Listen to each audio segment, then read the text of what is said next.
porque el capitalismo, lejos de empobrecer cada vez más a la clase obrera, aburguesaba a la clase obrera, y las izquierdas dependían de una ley histórica de Carlos Marx que decía que con el avance del capitalismo esa clase obrera iba a vivir cada vez peor, y como iba a vivir cada vez peor en algún momento, necesariamente por leyes históricas, iba a tener que hacer la revolución socialista. Eso no se ocurrió porque esa ley histórica no fue cierta. Las clases obreras, por ejemplo, de los Estados Unidos, de Francia, de Inglaterra, empezaron a vivir cada vez mejor a partir de los años 50, tanto así que entre 1950 y 1973, durante 23 años de manera ininterrumpida, los países de la OCDE, los países, digamos, del capitalismo avanzado, podríamos llamarlos así, crecen a un promedio de un 5% de su PBI anual, crecen a lo que hoy se llaman tasas chinas, la riqueza se multiplica, la riqueza se derrama, y el obrero ya no tiene más incentivos reales para hacer ninguna revolución. Todo lo que quiere cambiar no es el mundo, sino el automóvil. Y nosotros, como partidos de izquierda, ¿qué hacemos? Perdimos a la clase obrera, ya no podemos seguir hablando de lucha de clases, vamos a marcar otras fracturas en la sociedad, en las cuales nosotros, poniéndonos al frente de esa división, podamos reinar, porque divide y reinarás, dice un axioma de la ciencia política muy famoso. Entonces la lucha de clases derivó finalmente en una lucha de otro tipo, una lucha cultural, una lucha de géneros, y de ahí proviene el nexo íntimo que existe entre las nuevas izquierdas y la ideología de género. La ideología de género es un subproducto ideológico acondicionado a las necesidades políticas de esa izquierda que necesitó soltar la mano de la clase obrera para hacer su revolución, que hoy es una pseudo-revolución. Dicho esto, vamos a concentrarnos fundamentalmente en qué es la ideología de género. ¿Por qué razón? Porque ustedes habrán visto que, como llaman a la cuestión del género, es de otra manera, tanto en los colegios, en las universidades, como en los medios dominantes. Ellos lo llaman perspectiva de género o enfoque de género, porque suena mucho más bonito. Es decir, ¿cómo vamos a decir que desde la universidad estamos dando cátedras enseñando ideologías? No, nosotros hacemos ciencia en la universidad. Y como hacemos ciencia, esto no puede ser una ideología, porque la ideología en su acepción clásica refiere a lo que es anticientífico. Entonces, tenemos una perspectiva, un enfoque, y los que digan que hay una ideología de género, eso es porque se lo inventó un pastor, se lo inventó un cura, se lo inventó el papa, se lo inventó unos chiflados como los dos que estamos hoy aquí con ustedes. Pero lo que yo les voy a demostrar esta noche es que esa ideología de género tiene una maternidad muy clara en el feminismo contemporáneo. Es el feminismo contemporáneo, con sus marcos teóricos más actuales, el que ha dado vida a lo que hoy llamamos ideología de género, y vamos a esforzarnos por conceptualizarla, ¿sí? Vamos a empezar en la década del 50, ¿verdad? Unos años antes. Simone de Beauvoir, una francesa, publica este libro que ustedes ven en pantalla, que se titula El segundo sexo. Levante la mano sin timidez quien alguna vez escuchó hablar sobre ella o sobre su libro. Bueno, fíjense, tenemos casi la mitad del auditorio. Si yo hubiese hecho esta pregunta hace 5 años, no hubiese tenido ni una sola persona que levantara la mano. Un libro no es actual en función de su año de publicación, porque este libro se publicó en el año 1948, sino que es actual en función de cuándo el libro se lee. Y este libro se lee y se conoce y se vende, sobre todas las cosas, mucho más hoy que cuando se publicó. Este fue el libro más vendido de la Feria del Libro de Buenos Aires del año pasado, para que ustedes se den una idea. Una cosa curiosa, porque es un modoque de más o menos 700 o 800 páginas, no es un libro de masas, no es un libro simple, es un libro que empieza con marxismo, sigue con psicoanálisis freudiano, continúa con existencialismo, pasa a ser análisis antropológicos. No es Harry Potter, no es las historias de conspiraciones de Dan Brown, ni Vargas Llosa, etc. Es un libro de ciencias sociales, o es un libro, digamos, que pretende ser de ciencias sociales, y hoy se ha convertido en un libro de masas. Una cosa que a mí me lleva a sospechar que, más que ser un libro de masas, es un objeto libro de masas. Porque lo que se está valorando no es el contenido del libro, sino el objeto libro. Como quien tiene un cuadro en su casa, yo me imagino a muchas feministas yendo a comprar El segundo sexo, poniéndolo en su casa para que sus amiguitas lleguen y digan: ¡ay, mirá, tiene El segundo sexo! Ella sí que es una militante, ella es una compañera, aunque no pueda pasar de la página número 7, ¿no? Ahora, ¿por qué se conoce El segundo sexo? Se conoce por una frase que ha trascendido. Los grandes libros, y hay que asumirlo, este es uno de los grandes libros del siglo XX, ¿por qué no? Los grandes libros suelen trascender en frases que resumen su espíritu. No sé, pienso en la muerte de Dios, Nietzsche, la muerte del sujeto, Foucault. No se nace mujer, llega a un hacerlo, Simone de Beauvoir. No se nace mujer, llega a un hacerlo. Seguramente muchos de ustedes también conocerán la frase porque hoy es el eslogan por antonomasia del feminismo contemporáneo, que ya lo podemos empezar a calificar como feminismo de género. ¿Por qué es tan importante esto? Ustedes se preguntarán, uy, me está llevando a la década del 50 prácticamente para analizar lo que estamos viendo hoy.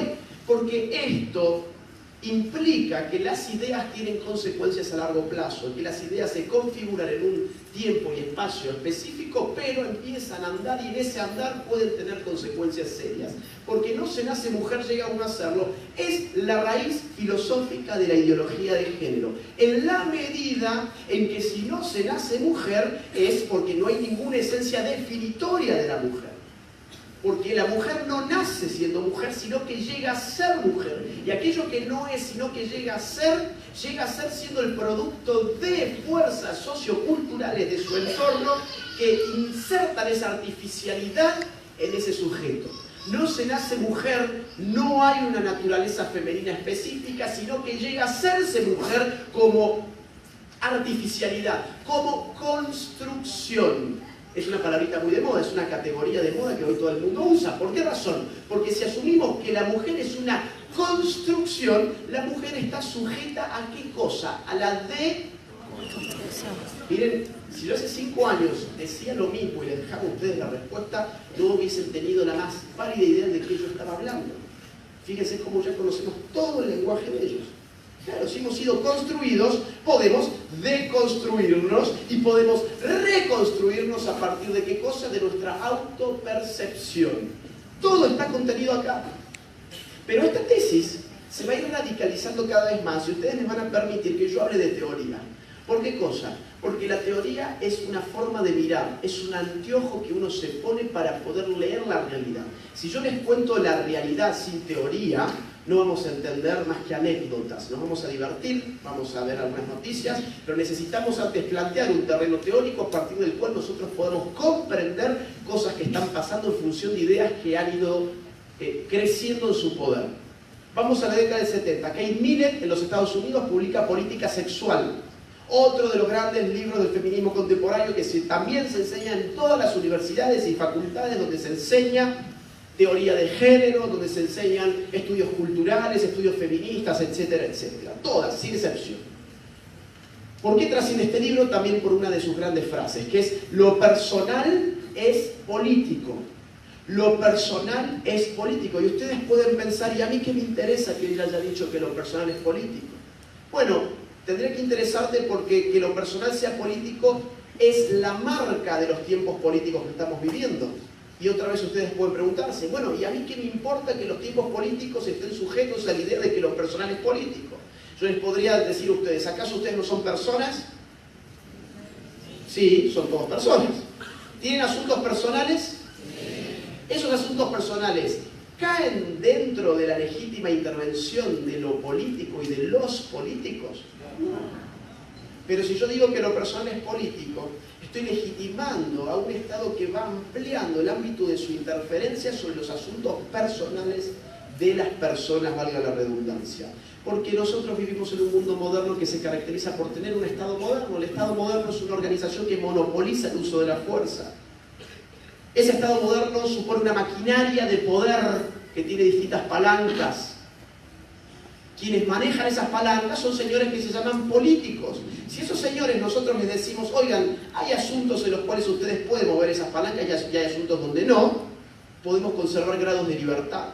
Si nosotros les decimos, oigan, lo personal es político, esas palancas pueden ser utilizadas para interferir, intervenir, para diseñar, rediseñar, manipular nuestra personalidad. Ustedes pueden pensar, uy, no estoy entendiendo nada de lo que está hablando, ¿por qué está diciendo esto? Porque, por ejemplo, la relación de un novio con su novia, la relación de un esposo con su esposa, la relación de un padre con su hijo, por ser relaciones personales, bajo esta filosofía pasan a ser relaciones políticas. Y si son relaciones políticas, entonces, en última instancia, el responsable de esas relaciones no son aquellos que se relacionan, sino los políticos. Eso es la ESI. La ESI es precisamente eso, es nosotros los políticos, como los personales políticos, tenemos la legitimidad para decirles a ustedes cómo tienen que educar a sus hijos, y si no quieren hacerlo, nosotros lo vamos a hacer por ustedes, conforme a nuestros valores y no los valores de sus familias. Ya vamos a ver igual algunos ejemplos, ustedes no se preocupen, yo después ejemplifico todo. Maureen Wittig, década del 80, nos vamos 10 años más, nos vamos acercando cada vez más al hoy. Maureen Wittig publica en Francia una serie de ensayos, entre otros el pensamiento heterosexual, y ella tiene una serie de tesis. Yo quiero hoy comentarles dos rápidamente porque tienen un impacto muy fuerte en lo que estamos viviendo hoy. La primera de ellas, ella dice, vivimos en un régimen de heterosexualidad obligatoria o heteronormatividad. Régimen de heterosexualidad obligatoria o heteronormatividad. No sean tímidos, levanten las manos quienes han escuchado previamente estos conceptos. Escuchado. Y déjenla arriba, si yo les puedo ver la edad, que es lo que me interesa. Fíjense, mayoritariamente son los jóvenes del auditorio. ¿Salud, señor? ¿Por qué son los jóvenes? Bueno, porque estos conceptos son los que están circulando a través de las instituciones educativas. Ya hemos visto PowerPoints de clases de educación sexual integral, por ejemplo, en Santa Fe, donde a los chicos se les enseña que hay un régimen de heterosexualidad obligatoria. No les dicen que esto nació en la década del 80 como Maureen Wittig, ¿no? Pero les dicen, oiga, Pedrito, si usted, no sé, tiene 13 años y dice que le gustan las chicas, bueno, tengan en cuenta que vivimos en un régimen que usted lo obligó a que le gusten las chicas. Y díganme ustedes, ¿a qué adolescente le gusta sentir que le han obligado a hacer algo? ¿No? Ahora, ¿existe un régimen de heterosexualidad obligatoria? Por supuesto que no. Por empezar, ella fue lesbiana y vivió en Francia su lesbianismo como quiso, sin que nadie la moleste. Pero por otra parte, lo cierto es que no existe nada obligatorio en la medida en que su alternativa no esté prohibida. No existe nada obligatorio en la medida en que su alternativa no esté prohibida. Por ejemplo, yo vine con un saco de color gris. ¿Eso es porque hay un régimen de saco gris obligatorio?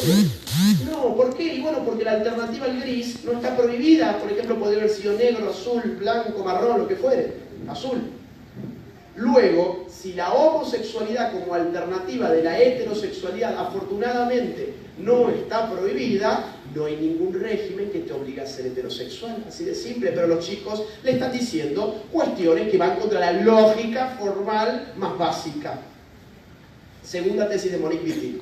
La mujer en verdad no existe, dice ella. Claro, Simone de Beauvoir fue un poco más poética, no se nace mujer, llega a nacerlo. Dice ella, extrememos la tesis y seamos más claros, la mujer en verdad no existe. ¿Y cómo lo puede probar? Dice, bueno, porque existe la lesbiana. Y la lesbiana no es una mujer, es otra forma de sexualidad, no es ni hombre ni mujer, es lesbiana. Y tiene una función política la lesbiana, ya vamos a ver de esto. La función política es subvertir el binarismo sexual en el cual hemos sido adoctrinados. Binarismo, que significa dos.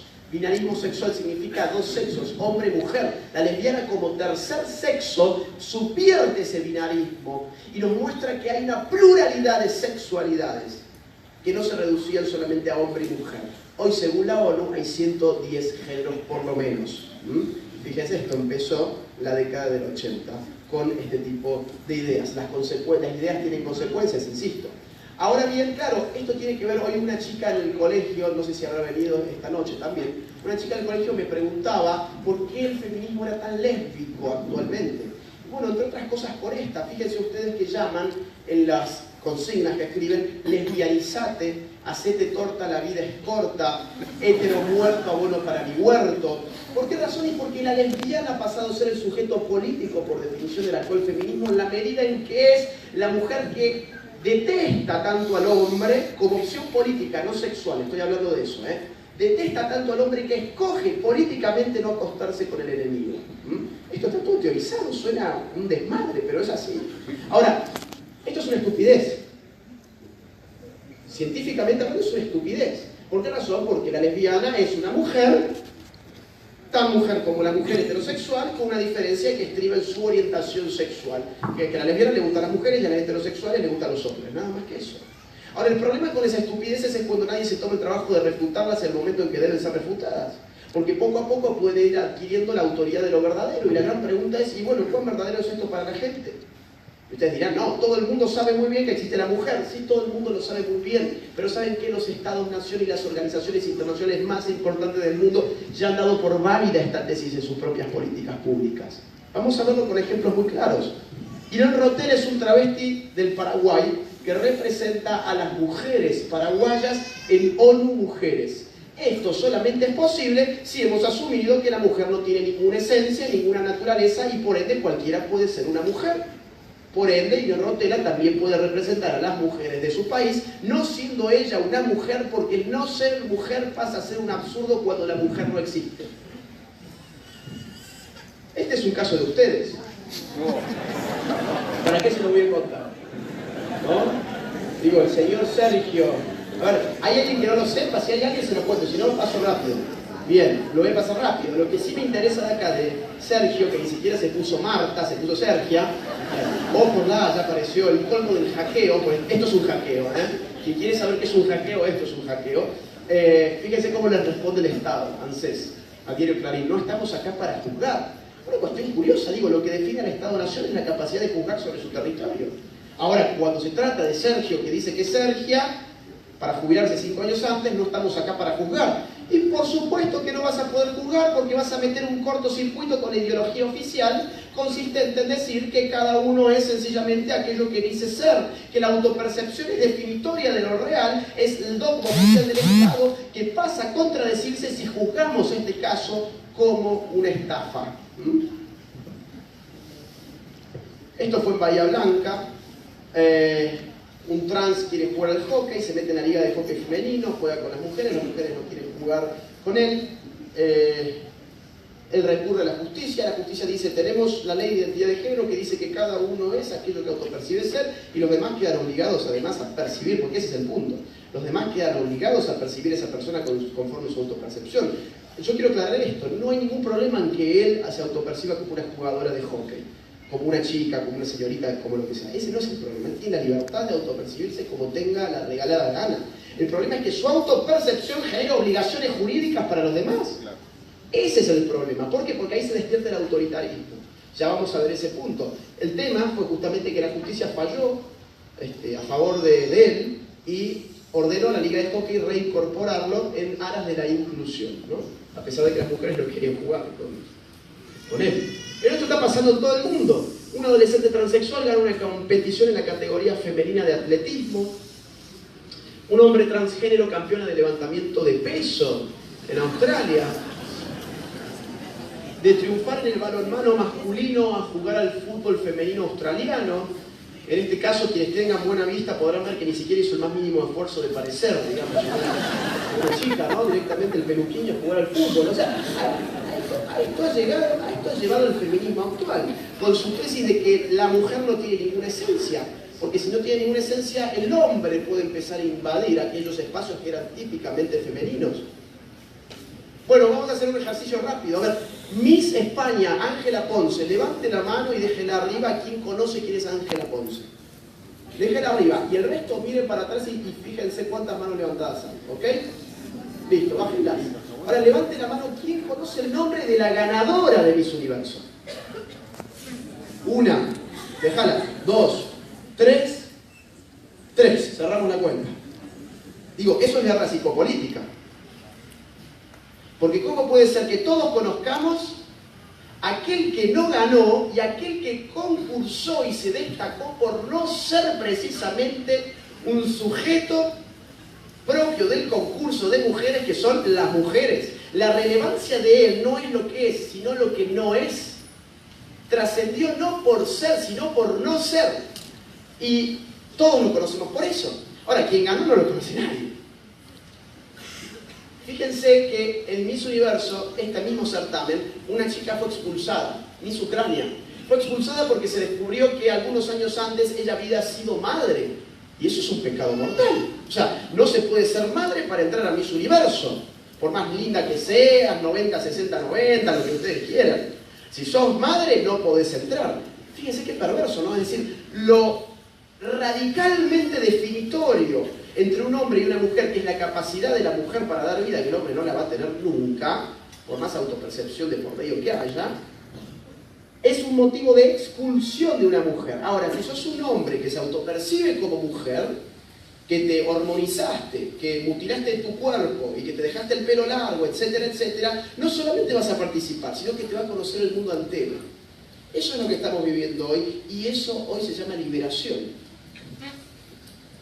Esto está pasando también en nuestro país, digo, no nos vayamos siquiera a España. Histórico, 2 mujeres trans, y seguimos con el problema semántico. ¿Qué son 2 mujeres trans? ¿2 mujeres? No, son 2 hombres que se autoperciben ser mujeres y tienen todo el derecho a autopercibirse como ellos quieran. Pero serán ahora candidatas a la reina de la vendimia en Mendoza. 2 noticias separadas por 6 meses en Estados Unidos, 2017. Trasladaron a un violador a una cárcel de mujeres tras su cambio de sexo. 6 meses más tarde, aíslan por conducta obscena a un violador transgénero que cumple pena en una cárcel femenina. Y digo, ¿y qué esperaban? A ver, un violador viola mujeres, el Estado lo aprende, dice, sí, está bien, ponme preso, pero yo soy tan mujer como las mujeres que violé. Y el Estado que dice, no estoy acá para juzgar, como hicieron con Sergia. Entonces te voy a poner en una cárcel con mujeres. ¿Y qué hizo? Volvió a violar. ¿Y qué hizo ahora? Ahora ni siquiera fue llevado a la cárcel de hombres. O sea, ni siquiera se dijo, no, en verdad no seamos tontos, estábamos frente a un hombre. No, estamos en una sociedad esquizofrénica. ¿Por qué esquizofrénica? Porque la realidad depende de lo que cada uno dice que es y el orden social es imposible cuando la realidad no tiene cuotas de objetividad. Y esto está pasando en un montón de lugares. A ver, violadores convictos se declaran mujeres para ir a cárceles femeninas y lo consiguen. Nos hablan de un caso inglés. En Costa Rica, donde estuvimos recientemente, también hay lo mismo. Esto es acá de Salta, julio del año pasado. Nació mujer, cambió su identidad de hombre y lo metieron a la cárcel de varones. Ahora está en crisis, porque ser hombre estaba muy bueno para muchas cosas, menos para ir a la cárcel, ¿no? Ahí sí que la está muy mal. Ahora, fíjense, todos estos ejemplos yo no los traigo para que se diviertan. Yo los traigo para ejemplificar que aquello de que la mujer no existe porque no tiene naturaleza ya está inscripto en el poder estatal y en el poder internacional. Porque todos estos casos son solamente posibles si asumimos que la mujer no tiene identidad alguna y por lo tanto cualquiera puede decirse mujer. Vamos a volver rápidamente a 2 autoras más, muy rápido. Judith Butler estuvo ahora en Buenos Aires, no sé si sabían. Es a mi juicio la más importante de todas hasta el día de hoy. Ella en California publica El género en disputa en la década del 90 y su tesis se puede resumir como ella misma lo hace en su libro diciendo el sexo siempre fue género, con el resultado de que la distinción entre sexo y género no existe como tal. El sexo siempre fue género, con el resultado de que la distinción entre sexo y género no existe como tal. Suena medio trabalenguas, yo se los traduzco, siempre escribo medio encriptado para que pensemos que lo que dicen es una genialidad, ¿no? ¿Qué está diciendo? Hasta ese momento se entendía que la sexualidad humana tenía componentes naturales y culturales que venían a enriquecer esa sexualidad humana. Uno lo llamamos sexo, que refiere a lo biológico, a lo natural de nuestra sexualidad, y el otro gran componente se lo llamó género, que refiere a los aspectos culturales de nuestra sexualidad. Por ejemplo, que las mujeres tiendan a usar zapatos de taco y los hombres no, a pesar que me dijeron que acá no sé si hay un alcalde que usó un zapato de taco, no sé qué, hoy pero dijeron a esta estupidez, ¿no? Pero en general las mujeres tienden a usar zapatos de taco y los hombres no. Y eso no es porque ninguna mujer haya nacido con un zapato de taco puesto, digo. Son estrategias de diferenciación cultural que enriquecen la diferenciación biológica y que se pueden confirmar esas estrategias en todas las sociedades humanas habidas y por haber. Los sexos se atraen por sus diferencias y esas diferencias se exacerban en el campo de lo cultural como estrategia de atracción, de complementariedad, y eso es lo que podemos llamar genuinamente, si queremos, ¿por qué no?, género. Digo, referir a los aspectos culturales como género. Pero ella dice, el sexo siempre fue género. Y acá está el gran problema. El género se vuelve una variable sociológica, psicosocial, que por sí misma puede explicar la totalidad de la sexualidad, desplazando al medieval sexo, que refiere a lo biológico y a lo natural, porque solamente a partir de la cultura podemos entenderlo. ¿Por qué? Porque no se nace mujer, llega a nacerlo, la mujer no existe, hemos sido una construcción de la cultura sujeta a deconstrucción. Esto todo se puede resumir en el sexo siempre fue género. El género va a explicar a partir de ahora toda nuestra sexualidad, todo lo complejo de la sexualidad humana va a quedar reducida a esa categoría. ¿Se han dado cuenta que los formularios que llenamos ya no nos piden sexo? Desde hace algunos años nomás. Ahora nos piden género. Y se han dado cuenta que las personas confunden sistemáticamente sexo y género. ¿Eso por qué es? Porque para que el sexo siempre sea género, primero tenemos que trazarlos como equivalentes. Y el reinado del género es lo que está sobreviviendo ahora. Ya voy a analizar un poco más de esto, quiero darles la última, porque mucha gente pregunta, ¿y cuál es el fin de la ideología de género? ¿Cuál es la utopía. Esto también está escrito. Beatriz Preciado, de España, es la más importante a mi juicio en Europa en este momento. Ella enseña en la Universidad París 8, en Francia. Tiene un libro que se llama El Manifiesto Contrasexual, que dice, por ejemplo, lo siguiente. Téngame paciencia, es bueno leerlo para que después no digan que son cosas que uno inventa, ¿sí? Los hombres y las mujeres son construcciones del sistema heterosexual de producción y de reproducción que autoriza el sometimiento de las mujeres como fuerza de trabajo sexual y como medio de reproducción. Bla, bla, bla, ¿no? Construcciones. Ahora, esto es lo importante, escuchen.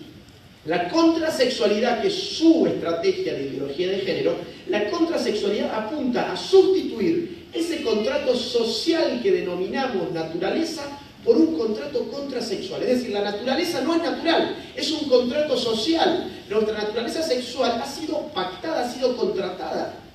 Ahora, obviamente esto es una ideología, ella no puede especificar en qué momento de nuestra prehistoria y en qué lugar de nuestra prehistoria dos cavernícolas se sentaron y dijeron vamos a firmar un contrato, vos vas a ser la mujer y yo voy a ser el hombre. O sea, el tema es que si lo adornamos de esta forma, bueno, queda como que estoy diciendo una genialidad, ¿no? Ahora sigue así, y esto es lo más importante del texto, que por eso lo traje. En este nuevo contrato, es decir, tras el triunfo de la perspectiva de género, la ideología de género, los cuerpos no se reconocen como hombres o mujeres, sino como cuerpos hablantes. En fin. A ver, la igualdad de clases nos iba a llevar a qué cosa? Una sociedad sin clases. Porque la diferencia de clases le da un sentido a un sistema de clases. Si igualamos a las clases, ya no tiene sentido de hablar de un sistema de clases. Estamos hablando del fin del sistema de clases, del fin de la clase, Marx. Si decimos que hombres y mujeres somos exactamente lo mismo y que queremos ya no igualdad de clases, sino igualdad de géneros, nuestra utopía, nuestro fin de la historia, es esto. Ya no más hombres y mujeres porque pasamos a ser indiferenciables, indeterminables, entonces pasamos a ser todos simplemente cuerpos hablantes, átomos, en definitiva. No voy a hablar de Leonor Silvestri, está en el libro, no tengo tiempo. Ahora yo quiero decir, ¿qué es la ideología de género? ¿Se acuerdan? Lo hemos visto. A ver, no se nace mujer, llega a un hacerlo, la mujer no existe, lo personal es político, el sexo siempre fue género, la sexualidad es un contrato social, etcétera, etcétera. Hemos ido viendo cómo con el correr de las décadas la teoría feminista contemporánea ha ido restándole importancia a los factores naturales de la sexualidad para entronizar a la cultura como una única variable explicativa. Por ende, la ideología de género es un conjunto de ideas anticientíficas que con propósitos políticos autoritarios desarraigan de la sexualidad humana su naturaleza y la explican exclusivamente a partir de la cultura. Es un conjunto de ideas anticientíficas que con propósitos políticos autoritarios desarraigan de la naturaleza de la sexualidad humana su naturaleza para explicarla exclusivamente a partir de la cultura. Voy a explicar la definición. ¿Por qué digo que es anticientífico? Porque evidentemente para decir que lo único que interesa en nuestra sexualidad es lo cultural y no lo natural, tenemos que barrer con un montón de ciencias muy rigurosas. Tenemos que acabar con la anatomía, con la fisiología, con la biología, con la psicobiología, con las neurociencias, con la genética, con la embriología, con las medicinas en general. Toda aquella ciencia que delate que nuestra sexualidad está naturalmente condicionada tiene que salir de nuestro discurso. Por ende, no miremos más esas ciencias, nos ocupemos de leer este otro tipo de textos cada vez que tengamos que reparar o reflexionar sobre la sexualidad. Por otra parte, ¿cómo es que no se nace mujer llega a nacerlo? Eso es una falacia, digo.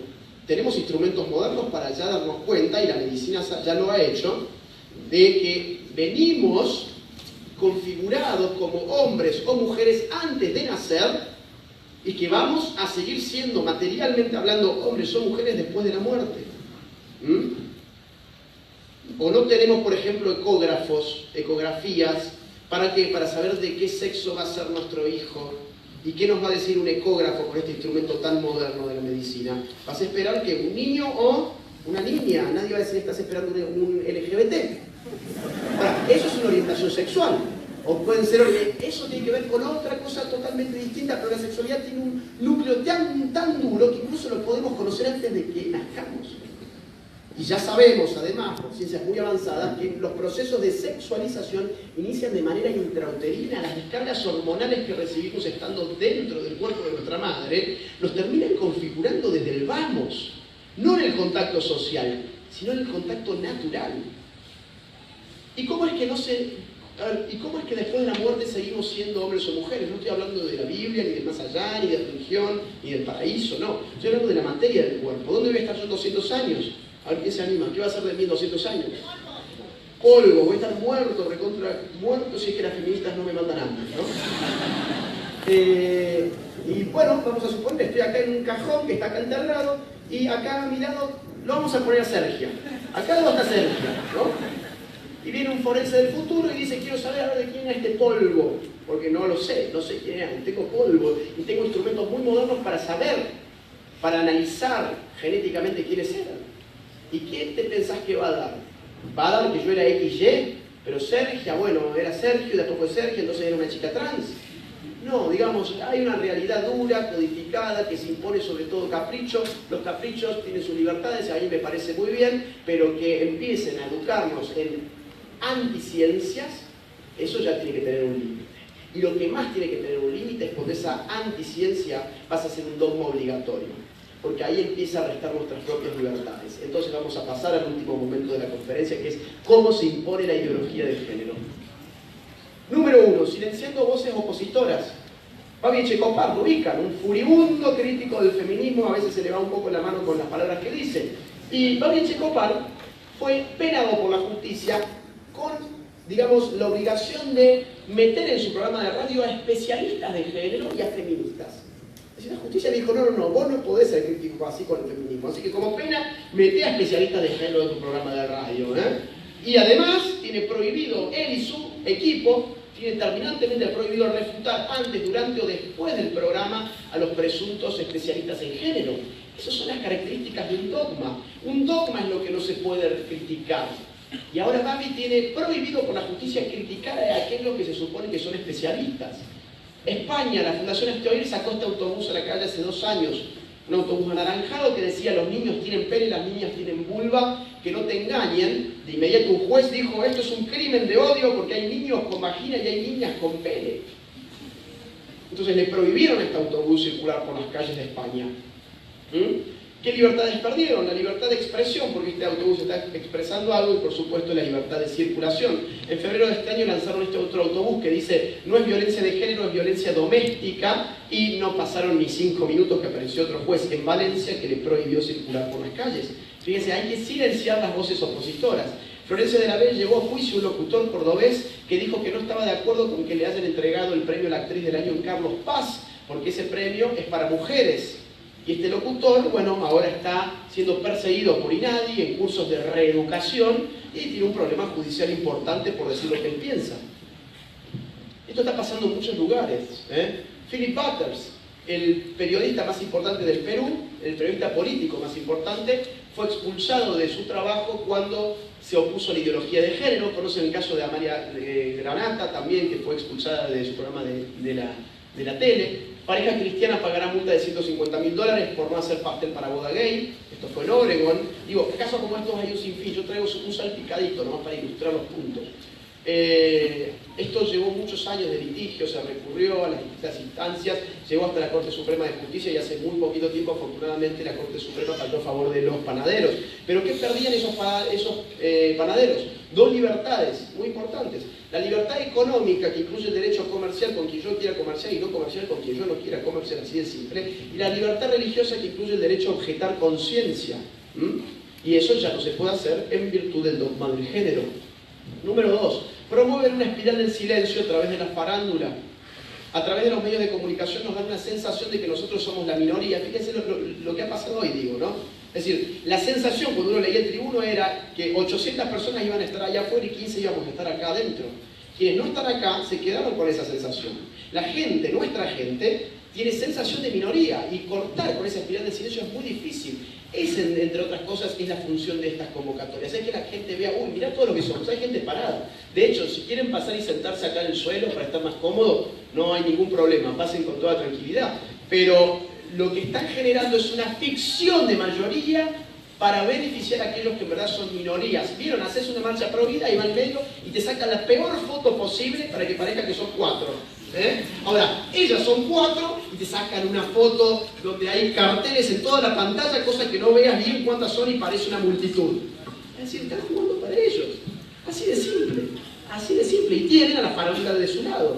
¿Quiénes son los famosos? Aquellos que son famosos por tener fama, nada más. ¿Y qué es la farándula? Aquellos que nosotros le conferimos un poder epistemológico para poder opinar de todas las cosas, simplemente porque cantó bien, no es el caso, actuó bien, tampoco es el caso.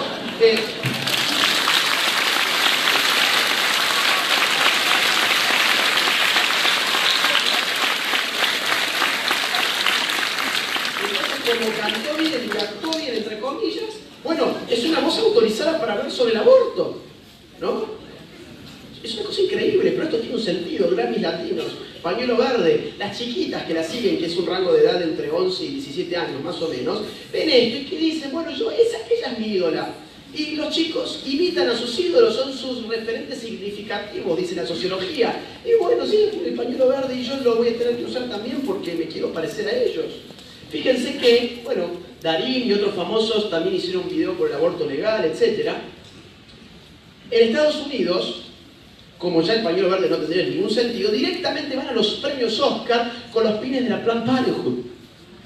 Las actrices llevan directamente el pin de la Planned Parenthood, que es la internacional de la muerte que lucra con el aborto en el mundo y que ha financiado la campaña del aborto en la Argentina. ¿Y cuál es el resultado de este? Chiquitas, chicas, todas adolescentes, preadolescentes que no tienen la más pálida idea de qué es un aborto, y ya lo hemos visto en la televisión cuando se les pregunta, que por decir, no saben ni dónde están paradas, pero son fervientes militantes del pañuelo verde. ¿Por qué? Porque les están vendiendo una identidad, les están vendiendo ser cool, porque la gente cool está a favor del aborto. Y si tenés un pañuelo celeste te va a pasar esto. Esta chica es lesbiana, es provida, de Buenos Aires. Ella salió con el pañuelo celeste, la agarraron entre 5 feministas, la tiraron en el suelo y le reventaron la cabeza a patadas. Sacó una publicación en su Instagram con las fotos y contando lo que le había pasado. ¿Tiene algún incentivo ella para seguir usando el pañuelo celeste? Ninguno. Por eso la gente no utiliza el pañuelo celeste en las calles. Porque tenemos conciencia de minoría y porque sabemos que ellos son violentos. Y nosotros no, pues no le vamos a hacer nada a nadie que use un pañuelo celeste. Verde, quiero decir. Pero ellos a nosotros sí. Y los medios no nos cubren esas noticias, ¿eh? Número 3, haciendo ingeniería cultural. Acá no hay una revolución, las revoluciones son de abajo hacia arriba. Acá hay una ingeniería cultural de arriba hacia abajo. Vamos a ver algunos ejemplos. La Asociación de Médicos Británicos hace 2 años bajó un manual de lenguaje médico en el cual se les prohíbe a los médicos británicos decir las palabras mamá, papá, hombre y mujer porque no son palabras inclusivas. En Canadá se aprobó una ley que castiga severamente a quienes usen pronombres de género equivocados. ¿Esto qué significa? Si estamos en Canadá, yo me autopercibo Agustina y mi amigo Gómez Centurión me trata de él en vez de ella, él está usando un pronombre de género equivocado respecto de que de mi realidad, no, de mi autopercepción. Y yo ya lo puedo judicializar y él puede ir a la cárcel hasta 6 meses preso. No es una propuesta, digo, es una obligación. En California, si Gómez Centurión hiciera lo mismo, podría pagar una multa de hasta $250.000. En Nueva York, si hiciera lo propio, Gómez Centurión podría pagar una multa de hasta $150.000. Esto no es una invitación, chicos. Esto es una imposición a través del Estado. Si no te gusta, lo lamento, vas a tener que pagar las consecuencias porque por algo el Estado monopoliza el uso de la violencia. Fíjense. Sí, pero yo no entiendo. Acá dice que recibió muy buenas críticas el programa. Digo, tienen tanto rigor periodístico como los amigos del Tribuno, ¿no? No, si ustedes se meten en los programas, que no traje ahora la placa, fíjense en YouTube cuántos pulgares para arriba tiene y cuántos pulgares para abajo y cuántos pulgares para arriba. Todes. ¿Qué es Todes? Todes es un programa que como estúpidos pagamos con nuestros impuestos. Para que nos reeduquen a hablar, porque ahora nos hemos dado cuenta que nosotros éramos muy malas personas porque hablábamos con la O y con la A. Y es propio de las buenas personas hablar con la E. Qué fácil es ser buena persona, ¿no? Qué bien. ¿Y esto qué es realmente? Es una élite pseudo-intelectual que te viene a decir, mira, como nosotros somos los iluminados, nosotros tenemos el poder para reeducarte a vos, para que vos seas tan buena persona como nosotros. Para entender que ya no tenés que usar más la O ni la A, sino cambiarla por la E, y que así vamos a liberar a la gente, así vamos a liberar al mundo. Por lo menos la vieja izquierda planteaba una revolución. Esta es la rebelión de los estúpidos, digamos, ¿no? Digo, por lo menos la vieja izquierda, el marxismo clásico, te planteaba una cosa filosóficamente más sólida, digo, con una entrega más contundente. Esto es una estupidez total, pero es una estupidez peligrosa, en la medida en que es el Estado el que está tratando de bajar a la fuerza esa forma de hablar en la gente. En Francia, hace muy poquito tiempo, el gobierno pidió reemplazar en los colegios la palabra madre y padre por paternidad 1 y paternidad 2. Digo, ¿se acuerdan de los personajes políticos? ¿Desde cuándo es función del Estado intervenir en la forma en que hablan sus ciudadanos? Desde que los personajes políticos, justamente. Esto es lenguaje inclusivo, una guía del gobierno peruano, donde dicen que caballerosidad, hombría e instinto maternal se deben abandonar este tipo de expresiones porque son sexistas y no pueden ser presentadas de forma inclusiva. El gobierno diciéndote qué palabras podés usar y qué palabras no. Veamos, sino también el punto número 4. Esto avanza contra los más chicos. ¿Por qué? Porque son mentes más vírgenes. Y todas estas paparruchadas se les puede meter a ellos muy fácilmente en la cabeza. Y eso se hace, por ejemplo, entre otras cosas, con educación sexual integral. ¿Qué es la educación sexual integral? Es adoctrinamiento en ideología de género en la medida en que no educan en la ciencia sobre la sexualidad, sino que educan en una doctrina específica sobre la sexualidad, una doctrina moral específica sobre la sexualidad. Quien educa en una doctrina moral específica sobre la sexualidad no está educando, está adoctrinando. Y eso es lo que están haciendo. Si no, miremos este ejemplo. Hay un montón. Si quieren más ejemplos, miren mi YouTube, hice un video sobre la ESI con un montón de todos estos cuadernillos. Hoy les traigo nomás uno como ilustración porque hay muchos temas que hablar. Fíjense esto es un cuadernillo que, si mal no recuerdo, se utiliza en Córdoba, ¿ok? Y tiene un ejercicio que se llama el género opuesto, que dura 30 minutos y dice así: hacemos un cambio de identidad, nos ponemos un nombre, una edad y una orientación sexual diferente de la actual, caminamos por el salón, quien coordina el taller dirá unas frases, cuando esa frase nos afecta, nos congelamos, compartimos sensaciones y reflexionamos sobre los prejuicios contra las personas LGTB. De modo que si tu hijo se llama Carlos y tiene 10 años, durante media hora se va a tener que poner un nombre, una edad y una orientación sexual que no son las suyas, fingir ser alguien que no es, y caminar por el salón y encontrarse con sus amiguitos que también están fingiendo ser personas que no son. Entonces, Carlitos, mi hijo, ahora será Marta, una chica trans de 28 años, que se encontrará con Pepe, su mejor amigo, que ahora es Claudia, una chica lesbiana de 45, y hablarán sobre vidas que no tienen, sobre situaciones que no han vivido, y después reflexionarán sobre los prejuicios contra las personas LGBT. Digo, ¿esto es educación sexual? ¿Qué ETS, qué enfermedad de transmisión sexual ayuda a combatir esto? ¿Qué embarazo adolescente ayuda a combatir esto? Ninguno. Esto es adoctrinamiento puro, en una doctrina moral específica que nos dice que la diversidad debe ser valorada como un bien moral. Fíjense lo que hacen la propuesta de la ESI para el nivel inicial, en las páginas oficiales del Estado. Nos dicen que apunta a desnaturalizar los modos socioculturales de ser niños y de ser niñas. Ahora la función del Estado es desnaturalizar la forma en que tu hijo es hijo o que tu hija es hija. Desde el nivel inicial. ¿Qué es el nivel inicial? El jardín de infancia. ¿Y cómo hacemos eso? Bueno, así, ¿no? O sea, le enseñamos a los niños a disfrazarse de niñas, a pintarse la cara, a maquillarse, a ponerse colgantes, collares, pulseras, aritos, etc., anillos. Hoy había una profesora en una rueda de prensa que hicimos y nos contó que le habían dado un material para bajar a sus alumnos, donde era un cuentito para los más chiquitos de un nene que se vestía de rosa y que le gustaba jugar a las muñecas y que le gustaban los otros nenes. Digo, otra vez, ¿qué enfermedad de transmisión sexual se evita con ese cuento? ¿Qué embarazo adolescente se evita con ese cuento? ¿Qué conocimiento de la naturaleza sexual del hombre y de la mujer se adquiere con ese cuento? Ninguna. Es adoctrinamiento puro. Ese es el objetivo de la ESI. Bueno, un programa también de la Presidencia de la Nación. Familia, modelo para desarmar. No es un modelo para armar, no es un modelo para auxiliar, no es un modelo para sostener, para impulsar. Es un modelo para desarmar. Las familias son el último espacio de libertad que el ser humano tiene, porque es un espacio de privacidad, es un espacio que a uno lo contiene respecto al poder de lo político. Donde no hay familia hay totalitarismo. Esto es del plan de educación sexual de Costa Rica. Vámonos a otro país para ver que todo está pasando más o menos igual en todos los países del Occidente. Esto le dicen a los niños: habría un nivel mesosocial donde estarían los factores que fomentan la violencia, como la segregación urbana, el microtráfico de drogas, y un factor de tipo cultural, la masculinidad. O sea, en Costa Rica la violencia se explica por la segregación urbana, el microtráfico de drogas y la masculinidad. ¿Qué les están diciendo los chicos? Que si sos hombre, culpa tu propia masculinidad, no sientas orgullo, sino vergüenza de tu masculinidad, porque tu masculinidad es uno de los factores que explican la violencia en nuestro país. Tenés vergüenza de ser hombre.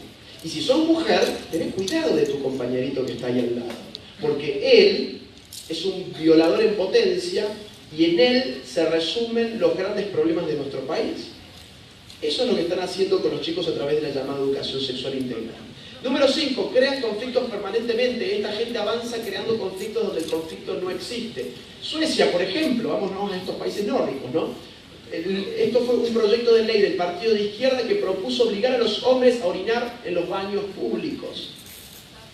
O sea, ahora hay un problema de que los hombres hagan pis parados. No sé, yo digo, ¿por qué será? ¿Será porque el hombre está con su pistola falocéntrica de pie exhibiéndola el mundo patriarcal? No sé, yo a veces trato de pensar cómo pensarían las feministas y es lo único que se me ocurre, ¿no? Y hay un problema porque no hay igualdad de género, digo, cuando vamos al baño, ¿no? O sea, la mujer lo hace sentada, el hombre de pie, pero no nos preocupemos porque los políticos van a solucionar nuestro problema personal, porque lo personal es político. Ahora bien, ¿cómo se implementa una ley como esta? Esa es la gran pregunta. Y a mí se me ocurren dos opciones: o pones un policía al lado de cada retrete, o pones una camarita y haces una suerte de reality show tipo Gran Hermano, de Big Brother, que miramos a la gente haciendo caca, ¿no? ¿Se acuerdan de eso? Qué espanto, bueno.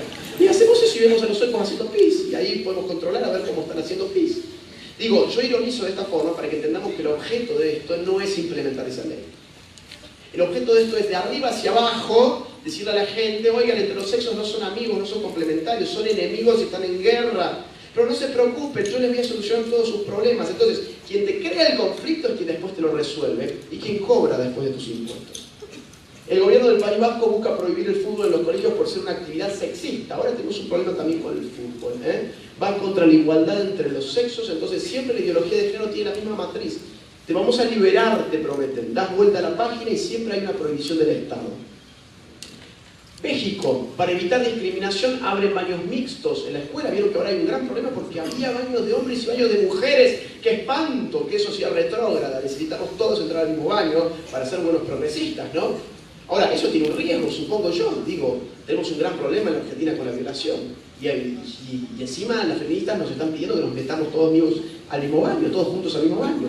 Y eso obviamente trae este tipo de consecuencias que no se difunden ni existen. Una chica trans, que viene a ser un hombre que se autopercibe mujer, de 18 años, violó recientemente a una chica de 10 en uno de estos baños mixtos. Y mientras tanto, las mismas feministas, como en Chile, piden vagones exclusivos para mujeres. O sea, quieren que entremos todos al mismo baño, pero como somos violadores en potencia, cuando vamos a los vagones de los trenes, no, vagón para mujer y vagón para hombre. De hecho, en México, donde hay baños mixtos, ya existen los vagones de los subtes según sexo. Esto es una esquizofrenia total. 6, ya voy terminando. Promoviendo progresivamente perversiones y parafilias. Yo definí la ideología de género para que nosotros miremos la película y no la fotografía. Mirar la película es hacer esto, entender que el principio filosófico de la ideología de género, consistente en desarraigar de la sexualidad humana su naturaleza y explicarla solamente a partir de la cultura, habilita cualquier tipo de conducta sexual, porque la vuelve arbitraria. Vamos a ver 3 noticias muy rápidas. En Holanda se legaliza un partido que defiende la pederastia, es decir, relaciones sexuales entre adultos y niños. En Canadá la Corte Suprema legalizó parcialmente el sexo con animales, zoofilia. Las juventudes del Partido Liberal Sueco defienden legalizar la necrofilia, sexo con cadáveres, y el incesto, sexo con familiares próximos. Y ustedes dirán, bueno, pero esto es una exageración. Digo, la pedofilia, por ejemplo, ¿no? ¿Quién está pidiendo la pedofilia? Sí, ya hay lobbies que están pidiendo la pedofilia. Busquen la NAMBLA, por ejemplo, y todos sus argumentos están colgados de las teorías del género. Nosotros somos una orientación sexual también. Y además, si yo les puedo decir hoy, aquí, saben que yo soy Agustina, no soy Agustín, y ustedes quedan obligados por la ley de identidad de género a percibirme como Agustina y no como Agustín, ¿qué me quita mañana no decirles que además de ser Agustina yo tengo 6 años? Digo, ¿por qué yo me podría autopercibir como una mujer pero no como una niña? ¿Cuál sería el principio que imposibilitaría una cosa y habilitaría la otra? Parte de la misma filosofía. Y ustedes dirán, bueno, esto es una exageración. No, no es una exageración, ya está pasando. Un holandés de 69 años acude a la justicia para quitarse 20 años de DNI. La increíble transformación de un hombre de 52 años en una niña. Esto fue en Canadá. Ahora, atendamos de nuevo. Estos deben ser amigos de la gente que escribió la nota del Tribuno, ¿no? la increíble transformación. Digo, yo les pregunto a ustedes, a ver, quiero ver si somos personas inteligentes, ¿no? ¿Se transformó en una nena de 6 años? No. ¿Tiene algo de increíble un gordito de 52 años con un peluquín y con un babero? No, no es increíble. Ni se transformó.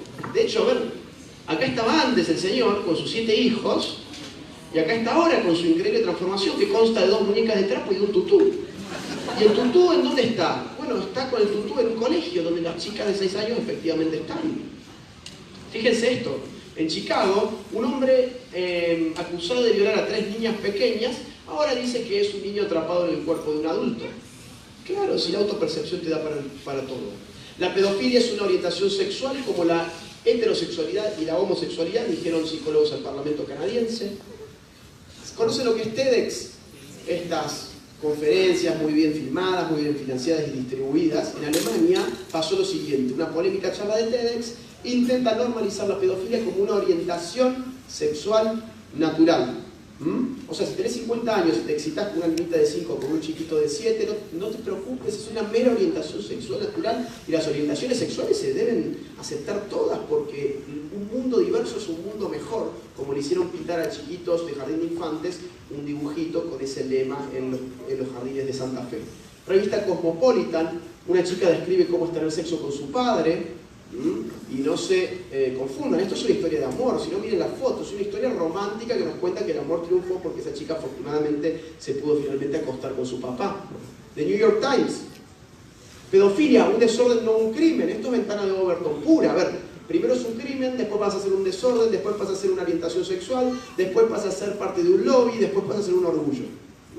Pasa a ser el estatus puro, esto es ventana de Overton, digamos. Ahora, esto es información pura, digo, miremos la foto, un segundo. Y reparemos sobre la foto. Hay niñitos jugando en una plaza, en un parque, con columpios y con pasamanos. Los niños no tienen rostro, no tienen personalidad, no podemos imaginar quiénes son, qué están pensando, qué están sintiendo. El único que tiene rostro y está en la primera plana es el pedófilo, que está llorando, está triste, se retuerce del dolor. Entonces, esto está conducido a que nosotros sintamos empatía, no por sus potenciales víctimas, sino por el pobre hombre que le gustan los niños. Así es como estuvo avanzando, es una guerra psicopolítica. Una mujer de 72 años y su nieto de 26 enamorados y a la espera de un bebé. Digo, una mujer de 72 años no puede tener un bebé, evidentemente. Habrá alquilado un vientre, vaya uno a saber, pero otra vez en el medio distorsionándote la información. Este es genial. Confesó estar enamorada, se casó con una estación de tren y asegura tener sexo mental con ella. Carol contó que su relación con el edificio comenzó en 2011 y 4 años después se casó con ella. Digo, por si no se entiende bien la noticia, esta mujer que ustedes ven acá es Carol y esta pared es su marido. Muchas mujeres quisieran casarse con una pared. Miren, a ver, el problema de esto es otra vez el medio de comunicación, porque este título está totalmente mal. El título tendría que ser: una extraña patología psiquiátrica lleva a una mujer a pensar que se casó con una estación de tren y que tiene sexo mental con ella. Digo, ¿quieren informar o quieren desinformar? Porque aparte esta nota, si la leen, y yo los invito a que la busquen y la lean, nos informa que esto no es ningún problema psicológico. No se vayan a pensar ustedes que esto es un problema psicológico. Esto es una orientación sexual llamada objetofilia. Y ustedes que se rieron de la pobre Carol son, entonces, ¿qué cosa? Objetofóbicos. Es decir, los que tienen un problema mental son ustedes, no ella, porque la fobia es un problema mental. ¿Se dan cuenta cómo podemos dar vuelta a las tortillas de un segundo a otro? De manera ideológica. Bueno, otro ejemplo similar. Ella me hace feliz y la amo. Joven se casará con su muñeca zombie y revela los íntimos detalles de su historia romántica. Esto es una historia romántica, esto es un casamiento, esto es un matrimonio. Ahora, otra vez el título, ¿no? Extraña patología lleva a una mujer a pensar que se va a casar con su muñeca espantosamente zombie. 7, a través del apoyo, ya voy cerrando, de organizaciones internacionales. Estas chiquitas que andan con el pañuelo verde, ¿se piensan que está haciendo una revolución en serio? Digo, ¿piensan que ellas son artífices de una revolución? Teniendo la ONU de su lado. Digo, hay que ser estúpido, perdón por la palabra, pero la ONU felicita a la Argentina y le pide la aprobación de la ley. ¿Qué tiene que hacer la ONU pidiendo la aprobación o la no aprobación de una ley en un país que se supone soberano? ¿O será que no somos más soberanos? Digo, ¿a quién le debe fidelidad y representación los legisladores argentinos? ¿A la ONU que le pide la aprobación de una ley o a aquellos que los votamos? Porque si le debe a la ONU, entonces ¿cuánto vale nuestro voto y qué ha quedado de la democracia en la Argentina? Cuando no se...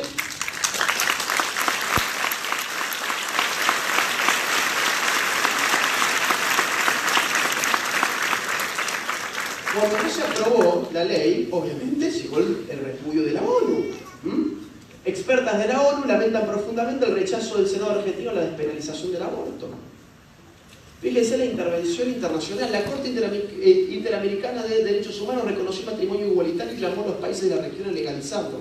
¿Saben cuántas personas, cuántos son los jueces de la Corte Interamericana? 7. 7 personas pidiendo legalizar matrimonio igualitario, adopción homosexual y leyes de identidad de género en una cantidad enorme de países de toda la región. 7 personas sobre millones y millones de latinoamericanos. A eso le llamamos democracia. No voy a hablar ahora sobre el informe Kissinger, no tengo tiempo. Y 8 con muy buen financiamiento. Esto tiene un financiamiento espectacular. A ver, ¿quién pagó la contratapa verde de New York Times el día anterior de que se votara en el Senado la cuestión del aborto? Amnistía Internacional, más de $1 millón. ¿Y realmente pensamos que hay una revolución en marcha o hay ingeniería social? Y además acá que se les dijo a los senadores, el mundo los está mirando de manera amenazante. Los senadores argentinos no se deben al mundo, se deben a las provincias a las cuales representan en nuestra república. Planned Parenthood invirtió más de $5 millones para promocionar el aborto en la Argentina. Voy a pasar un poco más rápido. Bill Gates y Warren Buffett están poniendo toda su fortuna para apoyar el aborto en el mundo. Acá tenemos la página de la fundación de Bill y Melinda Gates, donde aparece toda la cuestión del aborto y todos sus apoyos al aborto. George Soros, a través de Open Society, financiando el lobby LGBTI. Y bajo el manto de la industria mediática y académica, que ya hemos hablado mucho sobre eso. ¿Qué queda después de todo? ¿Qué queda después de todo? No nos queda otra cosa que resistir. Pero para resistir hay que tomar conciencia, porque esto funciona como las ranas. ¿Cómo se cocinan las ranas? ¿Cierto? Se cocinan así, se cocinan como las langostas, se cocinan vivas. El problema de la gente que no sabe cocinar una rana es que la mete viva con el agua hirviendo y la rana, a diferencia de la langosta, tiene músculos y tiene piernas fuertes. Entonces toca el agua hirviendo y te mete un salto y te hace un lío en la cocina. Esa imagen es la vieja izquierda, la guerra de guerrillas, el terrorismo urbano, los golpes de Paz Lacio y los golpes de Estado, que no los llevaron a ninguna revolución finalmente. Ahora, quienes sí saben cocinar las ranas dicen, meter la ranita con el agua fría y ahí empezar a subir recién el fuego. No se va a dar cuenta. Dependemos de que la rana no se dé cuenta de que la estamos cocinando para poder cocinarla. Eso es la nueva izquierda. Te va a tomar más tiempo, pero lo vas a poder cocinar. Ahora, la única fuente de salvación de esa rana es un conocimiento. Por eso a esta gente le molesta tanto que nosotros conozcamos. Por eso a esta gente le molesta tanto que nosotros digamos cosas que se oponen al discurso hegemónico. Por eso están allá afuera. Digo, porque si la rana se da cuenta de lo que están haciéndole, que no es un baño de agua tibia, sino que es hirviéndola, esa rana va a empezar a hacer todo lo posible para salir de la olla. No nos queda otra que resistir. Y resistir implica comprometerse, que esto no quede acá, que este conocimiento salga de acá. Y que esto genere compromiso a la hora de posicionarnos en el espacio público para determinar el curso de la opinión pública, para que los políticos gobiernen conforme el deseo del pueblo y no el deseo de organizaciones internacionales, de medios de comunicación, de ONGs de multimillonarios